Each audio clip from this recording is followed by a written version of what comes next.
जी अनंतम शुक्राना, लख लख शुक्राना, सारी संगत जी को शुक्राना। एक बार बैठ जाओ सेवादार बीच में से। हैप्पी नवरात्रि, सबको बहुत बहुत बधाई हो नवरात्रों की। और गुरु जी के रूप में ही हमें सब नजर आ जाते हैं। गुरु जी ने ना नवरात्रों में इतनी सेवा बख्शते हैं कि हर रोज ही हमें सत्संग में जाने का गुरु जी कहते हैं जाओ। और कई सालों से ना नवरात्रों में आज थोड़ा सा ये मैसेज था, बहुत सारे मेरे को लोग प्रश्न पूछ रहे थे कि मुझे लगा कि सत्संग में ही उसका उत्तर दे दिया जाए तो ज़्यादा अच्छी बात है, क्योंकि आप तो सुनोगे ही सुनोगे, और भी बहुत सारी संगत है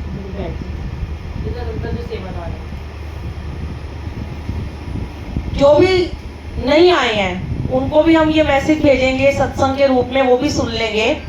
क्योंकि गुरु जी कहते हैं सत्संग सुनाने वाले से सुनने वाले को अपने आंसर जरूर मिलते हैं। तो हर बारी गुरु जी नवरात्रों में बहुत सेवा लेते हैं। और जितनी बार भी, कई सालों से जब मैं नवरात्रे में जा रही हूँ, हम सत्संग करते हैं तो प्रसाद की जब बात आती है, लंगर प्रसाद की, तो बहुत सारे, हर बार मैं यही कहती रही, गुरु जी का लंगर प्रसाद है, खा लो, तुम्हारा व्रत नहीं टूटेगा। तो कुछ लोग तो खा लेते थे, कुछ नहीं खाते थे। अब जो नहीं खाते हैं वो जिद करते हैं, हमें भी बुरा लगता है कि वो नहीं खा के जा रहे हैं, क्योंकि हमने तो यही सुना है गुरु जी के मंदिर में जब आपको लंगर प्रसाद जो भी मिलता है वो सचखंड का प्रसाद बन जाता है, उससे व्रत नहीं टूटता। और ये बात सच है। लेकिन इस बारी पता नहीं गुरु जी ने क्या करवाया कि जितने भी नवरात्रों में सत्संग बुक हुए, हम सबको गुरु जी ने एक ही मैसेज डलवा दिया कि नवरात्रों का ही प्रसाद बना लो और चाय के साथ भी वही दे दो, और जिसका व्रत है या नहीं है उसको भी वही खिला दो। ये तो गुरु जी का ही हुक्म होगा, क्योंकि देखो कहीं ना गुरु जी को भी अच्छा नहीं लगता कि उनकी संगत उनका बिना प्रसाद खाए चली जाए। प्रसादा छके बिना अगर आप सत्संग से जाओगे तो गुरु जी को अच्छा नहीं लगता। तो गुरु जी ने हो सकता है कि हर जगह यही बनवाना शुरू कर दिया, पहले चिप्स और व्रत के लड्डू और ये सब। आज देखो उन्होंने कड़ा प्रसाद के लिए भी मैंने आंटी को बोला कि आप पेठा रख लो, नहीं तो कुछ भी नहीं रखो, कोई बात नहीं, कहते हैं कि लोग खाएंगे नहीं। तो मैंने कहा जब भी हम प्रसाद को ऐसे वापस करते हैं ना, तो हम अपनी किस्मत को धक्का मार देते हैं। तो गुरु को हम अपने लेवल से संगत जी बहुत नीचे ले जाते हैं।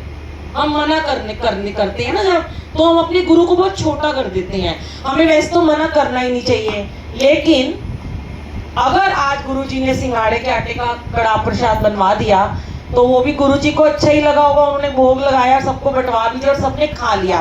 तो गुरुजी भी कभी नहीं चाहते कि, वैसे गुरुजी कहते हैं व्रत नहीं कोई रखना, सिर्फ करवा चौथ का व्रत ही गुरुजी ने मानने बताया है। लेकिन गुरुजी भी नहीं चाहेंगे कि उनकी बेटियां, उनके जितने भी उनकी माएँ हैं वो व्रत को तोड़े, है ना। क्योंकि गुरुजी तो यही कहते हैं कि जब बड़े मंदिर में भी गुरु जी अपने टाइम में भी कहते थे कि 9 देवियां आके लंगर प्रसाद बनाती हैं। ये बात बिल्कुल सच है, और वो भोग भी लगाती हैं। तो बताओ फिर हम किसकी बात माने। लेकिन आज संगत के इतने इवेंट बढ़ते हैं कि हार के ना गुरु जी को ये कहलवाना ही पड़ा कि तुम चलो व्रत का ही प्रसाद बना दो। और फिर जब हमने व्रत का प्रसाद अभी 3 दिन से बन रहा है, जब से नवरात्रे हैं, बाद में ना संगत इतना थैंक यू करती है कि अरे आज तो हम बड़े डर के आ रहे थे, आज हमें प्रसाद खाना पड़ेगा, और आज तो गुरुजी ने व्रत का खिला दिया। और जिनका व्रत नहीं था मेरे समेत, कि जो मैं व्रत नहीं रखती हूँ ना, तो मेरा बड़ा मन करता है व्रत के कुट्टू के आटे की रोटी खाने का। मैं आखिरी व्रत हम रखते हैं, वो भी कभी कभी गुरुजी छुड़वा देते हैं, तो मेरी बनती नहीं थी। तो मैं बड़ी खुश थी कि अब तो मुझे रोज ही व्रत की रोटी खाने को मिल रही है, बढ़िया बढ़िया। वो गुरुजी ने कही मेरी भी सुन ली होगी। तो ऐसी संगत थी कल परसों, कहने लगे मैं बड़ा अच्छा लगा कि हम तो कभी, हमें तो बनानी भी नहीं आती और हम व्रत भी नहीं रखते, पर हम तरसते थे। तो ये मालिक का हुक्म होगा। तो यही गुरुजी का मैसेज था कि गुरुजी अपनी संगत को, संगत जी कभी भी लेट डाउन नहीं होने देते, कभी छोटा नहीं होने देते। वो कहते हैं तुम्हारी खुशी जिसमें है उसमें मेरी भी खुशी है।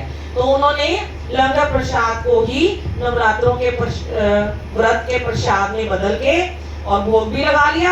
अब देखो हमारे गुरुजी कितने प्यारे हैं, उनका नाम ही भोले भाले महाशिव है, वो भी नवरात्रे वाला खा रहे हैं, नवरात्रे रख के बैठे हैं। क्योंकि सच में जब मैं आपको बताती हूँ, जब हमारे कोविड हुआ था, जब कोविड आया था तो मेरे घर में मेरे अंकल को भी हो गया था, मेरे बेटे को भी हुआ था, मुझे हालांकि नहीं हुआ था।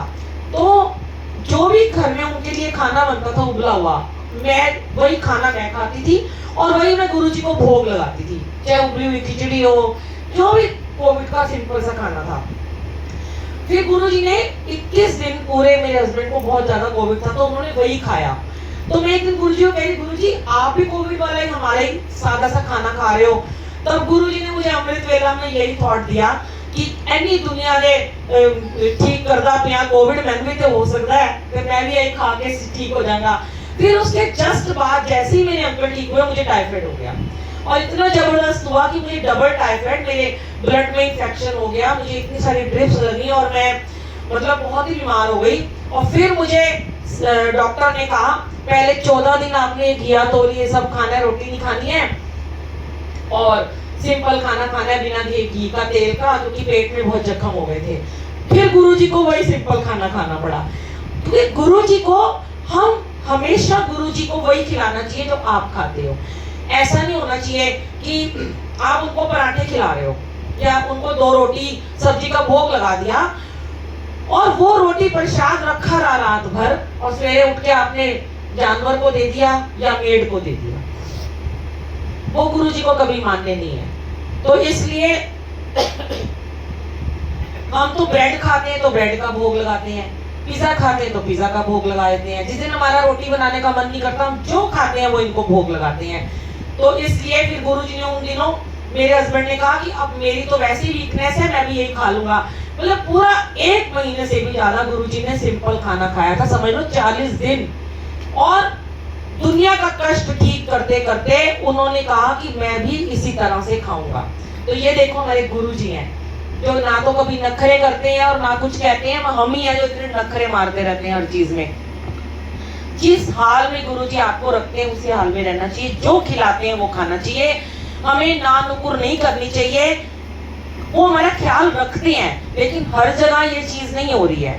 बहुत सारी, अभी कल हमारी यहाँ पे सेवा है, वो आंटी ने नहीं बनाया, उन्होंने आधा व्रत का आधा दूसरा बनाया, तो उसमें बड़ी प्रॉब्लम हो जाती है किसको हम कौन सी थाली दें, किसको व्रत की दें किसको ना दें। अब हमारी सेवादार हैं, इतना मैं सिखाती हूँ उनको जो मेरे साथ जाते हैं, आज उनमें से यहाँ कोई भी नहीं है, कि भाई गुरु जी का प्रसाद है, जो मिला उसको खा लो। लेकिन वही उनके अंदर अभी भी कभी कभी इफेक्ट बता जाता है कि नहीं हमारा व्रत है। तो फिर मैं हाथ जोड़ देती हूँ, गुरु जी आप ही इनको सिखाओ, मैं तो कितना सिखाऊंगी अब मैं क्या कहती, क्योंकि मेरा तो सब छुड़ा दिया गुरु जी ने। मुझे तो अहम और वहम से उन्होंने बिल्कुल दूर कर दिया है, क्योंकि मैं तो अपने सत्संग पहले भी शेयर कर चुकी थी। मुझे तो आखिरी नवरात्रे में गुरुजी ने बड़े मंदिर बुला के प्याज की चटनी, लहसुन की चटनी और पनीर की भुर्जी, इसमें बारीक बारीक प्याज कटा था, राजमा, सब मुझे खिलाया।